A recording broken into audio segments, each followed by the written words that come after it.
Tell us why you are here, who you're talking to here.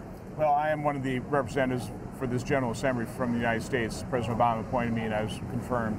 But what I'm primarily here to do is talk to as many of our coalition partners and potential partners, particularly Arab states, and convey to them that the only way we're going to have the public support in America for the action that's going to be necessary to defeat ISIS is they've got to be all in. They've got to be fully committed both militarily and financially to this battle. Do you believe that they are? Because I mean, we saw this resolution today passed at the Security Council that President Obama was chairing, where they've made significant promises, at least on paper. I mean, you have countries like Qatar, Saudi Arabia, promising to make it illegal to fund terror groups, to track citizens who may be going to try to fight overseas. And 5 Arab states participated and were willing to do it publicly in those airstrikes. Right. Is that enough? No, but it's a good first step, and we need to continue to draw them into complete commitment and involvement. How do you go about making sure that they are in for the long haul? Because the United States is talking about, I mean, this is a multi-year operation.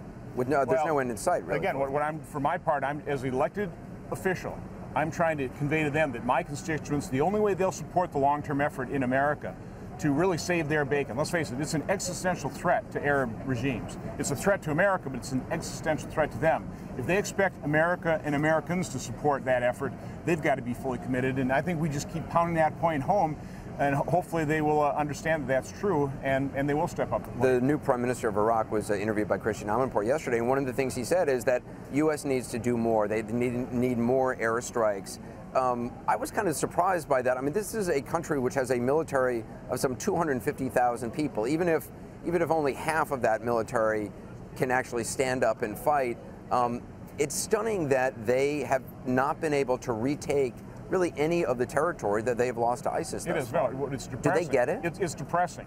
Now, I think we've already seen that there's certain divisions of the Iraqi security force that acquit themselves quite well. There's some special operations that are certainly there in the refinery and Mosul Dam operations. So I think there are, but again, Maliki basically got rid of the professional corps, put in his cronies, and it hollowed out that military. I mean, that's obvious. So we're going to have to stand it back up. They had guys paying to become generals in the Iraqi military under Maliki so that they could essentially rake in a lot of money. It was a very lucrative position. Anderson, what I keep going back to is in 2007, when in that surge, there were about 6,000 to 8,000 members of Al-Qaeda in Iraq. I mean, that's really the successor organization.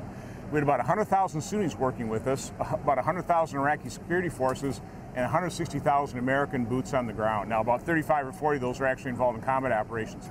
That's what it took to defeat 6,000 to 8,000 Al-Qaeda in Iraq. Now we got 31,000 ISIS members. They're better trained, they're better equipped, they hold territory, they're financed.